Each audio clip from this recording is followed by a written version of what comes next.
You know, our job, go to war, do art. Being out with the individuals and seeing the missions firsthand provides the inspiration for doing work. So we're armed combatants. Our juggling act is, do I start clicking pictures or do I need to start clicking rounds? As long as human beings have fought wars, there have been a skilled few who stood witness to events. And from the frenzy of battle to the daily drudgery of maintaining a military camp, their sketches and paintings capture the essence of both. Stay with us these next 30 minutes and discover the past art and present artists of America's armed forces.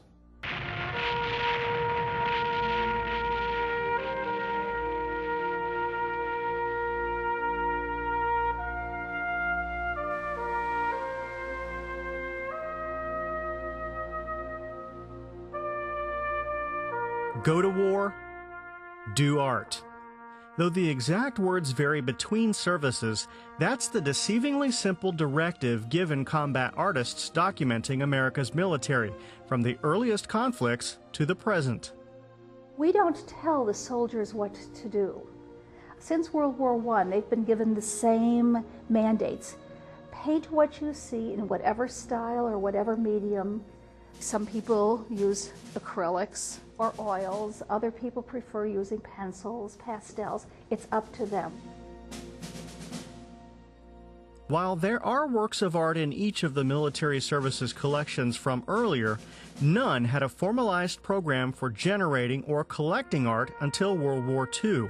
Still, considering the other documentary capabilities of the time, the question is, why do it?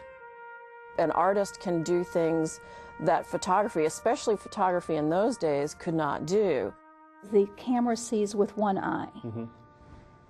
The artist sees this action and captures it in the mind and then can recreate it. And since the artist sees with two eyes, will not only see the action but also what's going on in the periphery.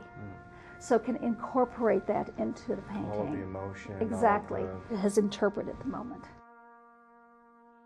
And when the artist wears a uniform too, there are other benefits. The artist is a soldier who has been in the midst of this. The artist, that way, as a soldier, can relate to the other soldiers. So is getting a whole different feel for what was going on. That's something that the military artist has right away. They can just go and they capture those really personal moments immediately. This stack is all military artists. Down to here is World War II. Whether military or civilian, the artists who documented World War II often found themselves in the midst of battle, a first-hand witness as men fought and died.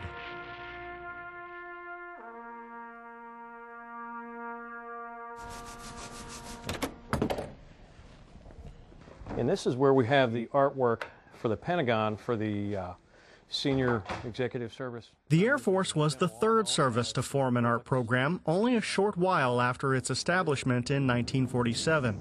At the heart of its collection, some 850 paintings transferred from the Army, documenting the evolution that led to the establishment of the Air Force. This is the first painting that was accessioned into the Air Force art program that was transferred over from the Army Air Corps. It's done by Howard Baer, and it's a field hospital in Technicolor. And this is session number 1950.001. Does that mean you got it in 1950? Correct. The Air Force wanted to document their mission, and so this program started in 1950. They went to the New York Society of Illustrators and asked if they had some artists that would come out and visit some of the bases and in turn do some artwork. Over the years, that relationship expanded to include the Los Angeles Society of Illustrators, as well as artist groups throughout the United States. Independent artists in their own right. Some of them work for big ad agencies, marketing companies. We've even had folks that work for Disney, Pixar. And they document all aspects of Air Force operations. Humanitarian efforts, wartime, peacetime, you name it. Some donate 1, some donate 12 It just depends what time they have. Vicki, we're going to go take a look at some of the works that might be used in this exhibition that are already ready.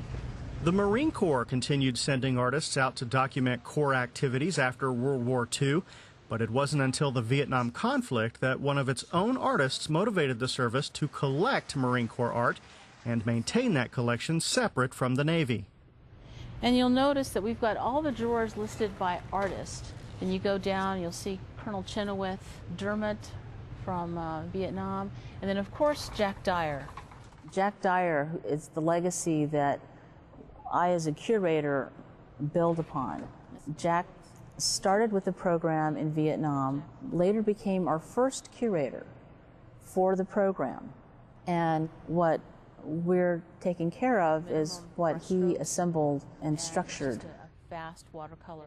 Today, the Corps collection includes some 8,000 pieces, and most are the accomplishment of Marines.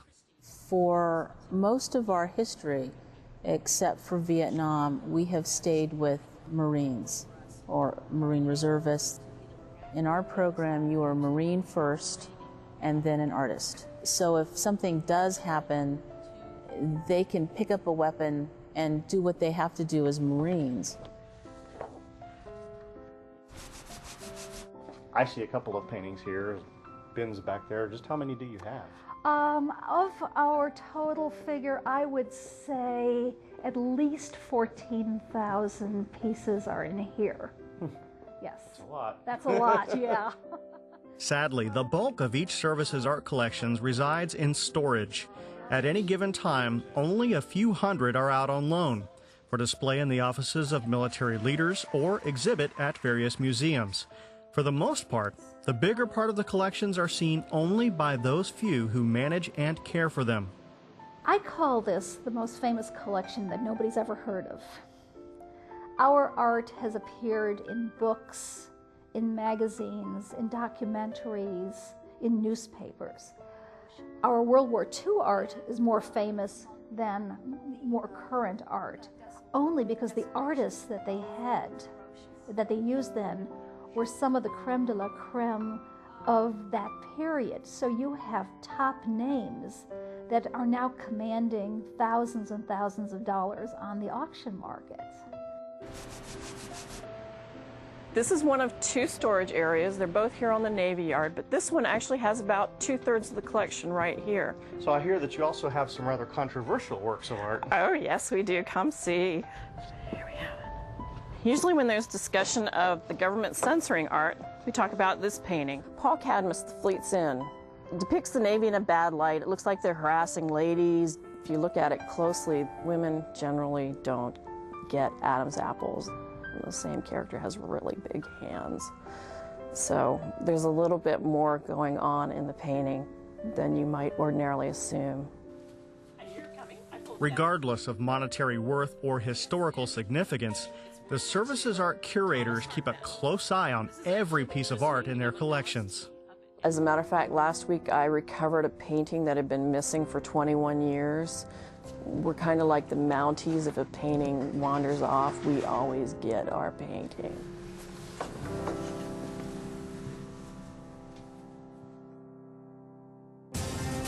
Now we're using watercolors in the Army. Who knew?